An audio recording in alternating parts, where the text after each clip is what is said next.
We've begun the second flight today. So this is the first Swiss round. I don't know how many rounds the second event is going to be. The first event was 4 rounds, and we had 16 qualifying players as a result. So right now we've got 2 people seated there. They're looking at each other's teams. We picked some friendly guys who happen to be buddies to put them on camera round 1.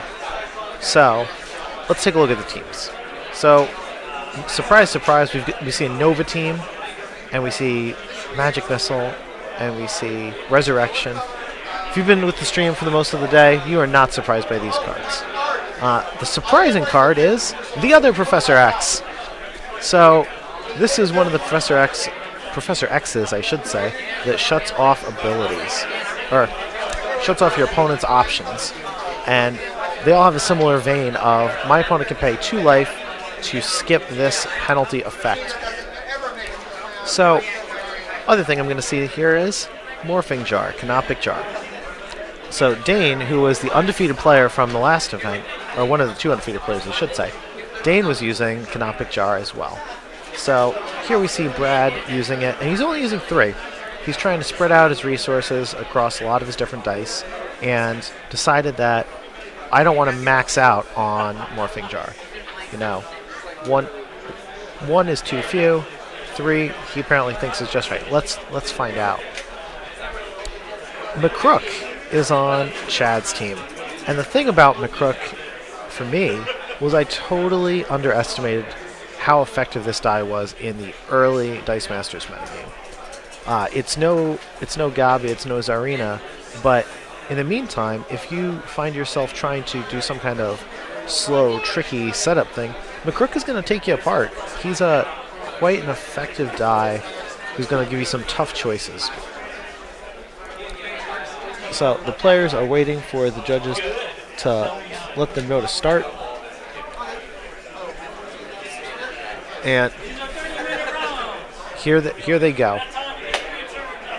They're off to the races. So, Resurrection. Oh, there's announcements coming from the judge. So, the judge is kind of doing a round of announcements, since some of these players didn't play in the morning event. Some people only showed up for the afternoon flight, whereas other people are, Dice Masters veterans at this point, that they got to sit through the first event, have a good time, and they're here to play the second one. Players who qualified for tomorrow's national championships through the first event are allowed to play in the second event, but their invite will pass down, I believe. So, okay. So Chad buys 2 Beast. This is the epitome of Dice Masters AVX format. He boom boom, gotta get those 2 Beast dice. If you look at the matchup, you're gonna notice there's probably gonna be some blocking going on, but there's no guarantee of a forced attack due to the nature of no Phoenix, no Mr. Fantastic, no Toad from Uncanny X-Men. Okay, so that's a really weird turn that Brad just had, where he would buy a single Morphing Jar and field 3 sidekicks. But next turn, he's probably going to buy a few more Morphing Jars or buy a Beast. And his bag is going to be pretty dense in terms of high-quality content. Oh, so really, really solid play here. Bag is empty. And gets... excuse me, gets a die to his prep area with Resurrection's effect. So, we've got 1 reroll. Okay, so he's got a bolt, 2 bolts, question mark, fist. So spends 3. Buys a Green Goblin, and I'm not sure. Let's look at his team sheet here. So that buys a Green Goblin, and indeed does buy Gabi, the super rare from Avengers vs. X-Men, the hands down most popular expression of the character. People like to speculate to some extent. What does Green Goblin do for the sidekicks? What does he get the benefit from them being in play? For those that are interested in comic accuracy, it's that the more people are involved, I imagine, the more interesting the web of trickery and power that Norman Osborn and the Green Goblin can go and kind of execute. But it could be any number of other things. Teamwork has shown up in this game, and I think Teamwork is such a fun card. Yeah, Teamwork is going to be a sleeper that it's going to be really relevant in the future as more and more Dice Master sets come out, and you're more and more likely to have a team that is absolutely chock full of X-Men or Avengers or even Justice League characters. Even when you only get a small bonus from Teamwork of the +2/+2, let's say, that means that you've got three different characters in play who are all going to get that bonus. So the 3 energy action is actually going to turn into 6 damage. It's a pretty big payoff. But you've invested all those energy into the characters. It's pretty balanced. So you see a reroll of 2 dice from Brad. Okay, so Brad's going to spend a fist to field his Morphing Jar. He's going to field Gabi for free. Lets his opponent know that he's doing 3 damage. Getting a little emphatic for the benefit of us watching on camera, which is awesome. So he's got 2 question marks left. Could easily save them for globals like Magic Missile and Resurrection. Could easily just spend... Oh no, he's going to attack. So his opponent's keeping track of the life both on the counter as well as with the D20. So uses Resurrection after blockers are declared. Oh no, he's not going to. He's passing. So gets... Oh, so Storm African Priestess is a really, really cool card. But Chad is not going to manage to roll a character face, so he's gonna have plenty of energy to buy some more dice. So buys 2 Zarinas. Okay, so if you were with us earlier on the stream, you might have seen Sean Eli win his game with Zarina. You might have seen Dane beat Sean using his own Zarina. You might have seen Dane say it's the best card in the game. That's highly contentious. Gabi is super strong. Professor X is super influential. There are basic action cards that are showing up in so many of our games, like Distraction and Resurrection. But still, we see players going back to the AVX favorite of Zarina. Really excited to see the 2-cost Human Torch getting used in this game. Human Torch is interesting as the 2-cost version in particular, because it is the best in class. What I mean by that is, for a 2-cost Bolt character, right now, in the entirety of Dice Masters, you have 2 options. Both are from Avengers vs. X-Men, and they are Human Torch and Ghost Rider. So I'm pretty sure they're the only 2. If I'm incorrect, I'm sure someone's gonna call me out on the stream. But with those 2 characters, you say to yourself, who has the more efficient die? And I think that Human Torch has a more efficient die, even though Ghost Rider has the bigger power stats overall. That being said, Human Torch also has an effect, whereas the 2-cost Ghost Rider is blank.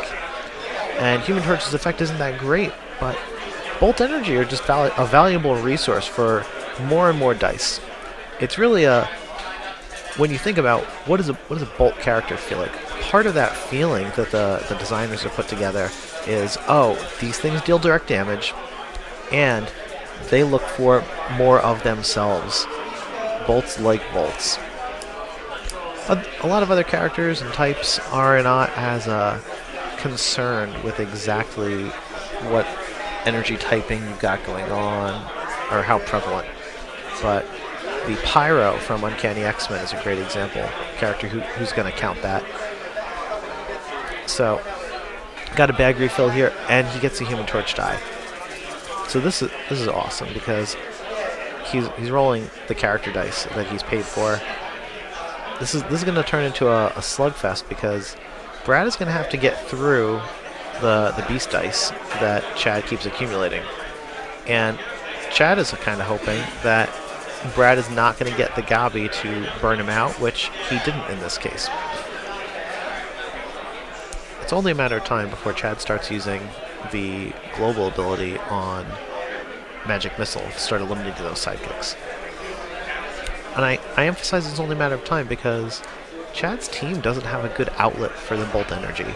Bolt Energy or dead energy for Chad. And Brad has supplied him with not only a great outlet for them, he's supplied him with a really effective counter to himself. So, Magic Missile is going to deal 1 to Beast. Human Torch is going to deal damage to Beast. Morphing Jar is going to deal damage to Chad. Human Torch survives, Beast is KO'd. Beast ability goes off. So, reaches in the bag, gets a die, puts it into his prep area. This Beast gets to block. I'm a happy camper, folks, because I keep saying that Beast is the best blocker in the game, and here he got to block once on camera today. So A plus for that Beast. Okay, so Chad has to re-roll a bunch of his dice because he wants better energy typing and he wants to be guaranteed characters.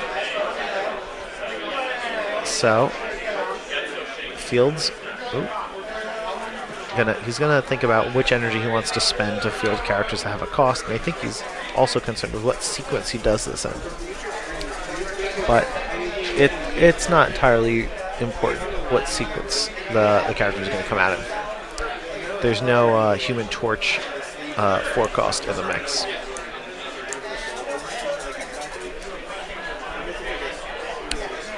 So, I think he's gonna. Okay, so spends to buy another Storm. Great, more masks.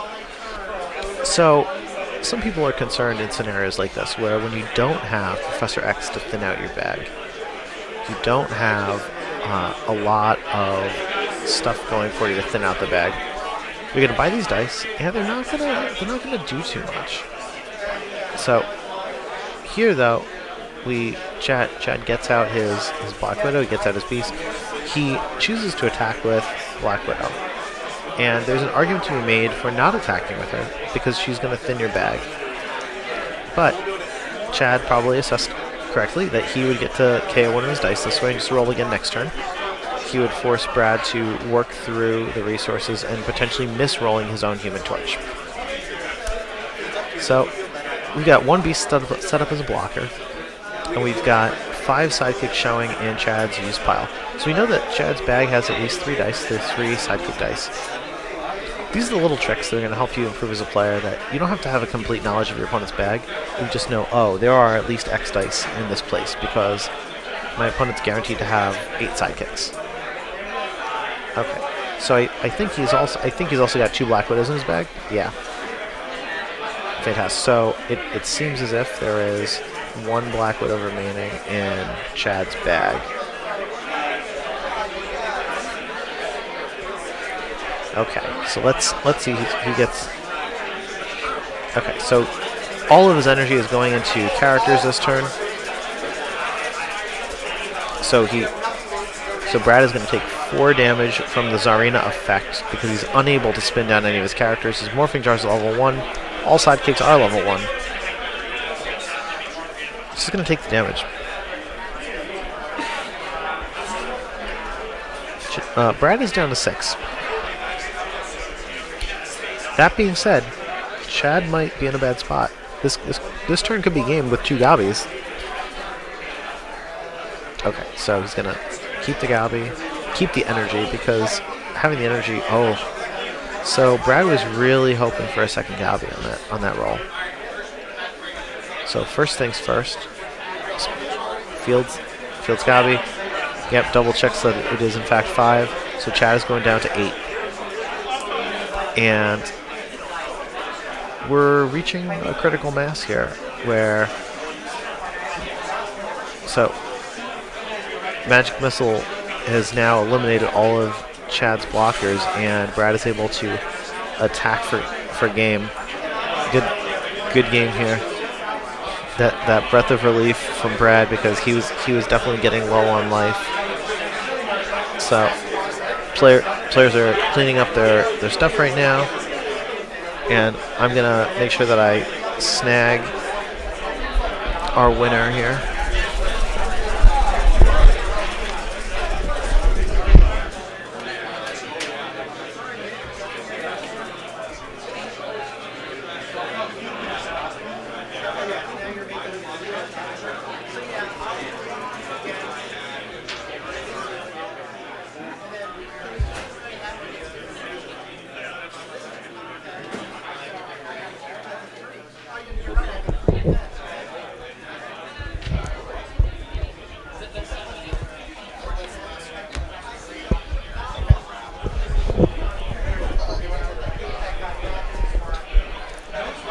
We're here with Brad. He just won his game at Table 1 in the first round of the second flight for the WizKids Nationals qualifiers. So, where you coming from today? Indiana. Okay, drive or fly? Drive. Long drive. Oh, yeah, but it was with a good group of guys, so makes the time pass. Always by. helps to travel with friends for things like this. So, you actually got paired against one of your friends from home at random for the first round. So, do you guys practice together a lot? Were you pretty familiar with this team? We've basically ground these two teams against each other to both teams in our each individual play style. So, yeah, we both know what each other's capable of. Yeah, for sure. The practice does that. So, were there certain teams that you guys were really concerned with being prepared to beat when you came to the event today? More like certain individual cards or combos. Okay. Spider Bomb was out there, was floated around a lot. Was big. And then, of course, you have the big, I'm going to call them the big three, the Black Widow, the Gabi, and then Beast. I mean, the Beast wall is always an issue to get around. We've had a lot of talk today about, I keep saying the Beast, I think Beast is the best blocker in the game. But the problem in this current meta is Beast doesn't get to block. There's Magic Missile, there's Relentless, Swords of Revealing Light. I haven't seen Imprison today, but that seems like it could be a valid option, maybe? Imprisonment is, except that it's very expensive. At a 4 cost to purchase, you're not getting any offensive capability from it, and maybe you're getting 1 or 2 beasts. So Imprisonment, while it will get a lot of sidekicks off the board along with the beast, it's a dangerous card to use, because anytime once they see you buy it, Beast could go into attack mode, and then you have to deal with the Beast. And I think Imprison would be very effective against the Gabi strategy, but I think you're making a very solid gambit that it's not good enough in most other situations, so you can comfortably play Gabi and pursue the aggressive strategy. Absolutely. And what makes Gabi dangerous isn't necessarily his upfront ability, it's the fact that he has a 5 power attack on the end with a very low field cost. So Gabi is just as dangerous as, say, a Scarlet Witch coming out of the booth. Because of that high attack cost, you have to account for that. Absolutely. So I'm curious, you're playing Magic Missile, and have you had that backfire on you with the sidekicks getting KO'd by your opponent?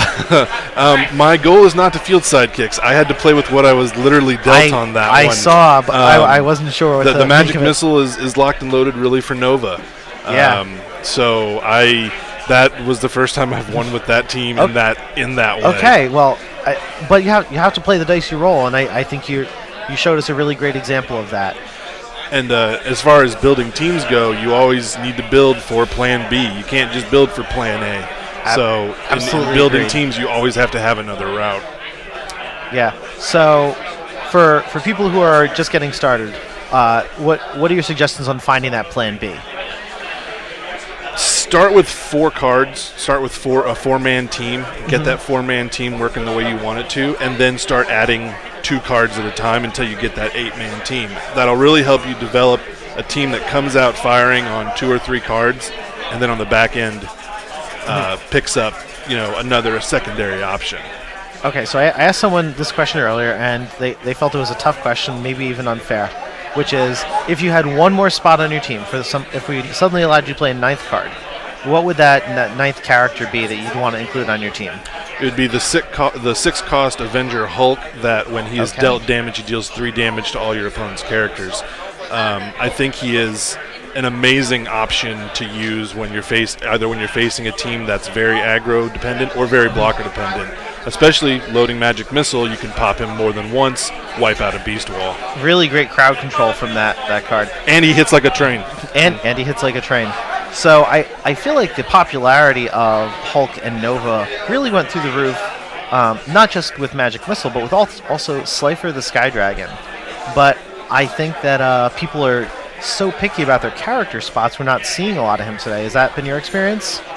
It is, and I started with Slifer before I switched over to Magic Missile. My problem with Slifer the Sky Dragon is his 7 casting cost. Understood.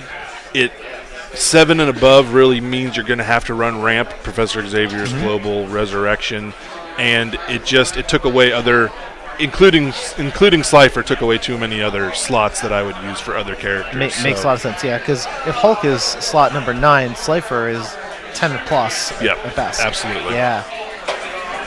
Okay, so Any closing advice for just, I guess, in general, people who want to get ready for events like this, what they need to focus on? Play. Find a card store, find your local game shop, figure out when they're playing their Dice Masters, and play as much as you can. You are only going to get better the more times you see a deck run, and figure out more ways that your deck can be beat, and tailor it against certain ways. I mean, that's the only way it's going to get better. I absolutely agree. It was funny because we were talking to one of the other players earlier, Dane, and he ended up going 4-0 in the previous event.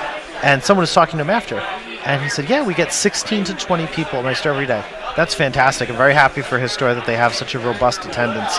But when you have a store like that, everyone is going to get better, and then the people who are the very best are going to show up to events like this, and they're going to really crush the competition. And for us, our store is a little more close-knit, but the benefit to that is you sit across and you look at each other, and literally when you do something, your opponent will go, well, why'd you decide to do that? And then you have a discussion going up, a close-knit discussion with people that understand each other, know what they're getting into. So that's also, even if it's a small group, 6 or 7 people, it's still a lot of benefit to be playing every day, or every chance you get. Yeah, to be honest. You miss 100% of the shots you don't take. Exactly. Absolutely. Well, thank you for joining us, and we're going to try and get another game up on the stream in a few minutes. Look forward to it. Thank you.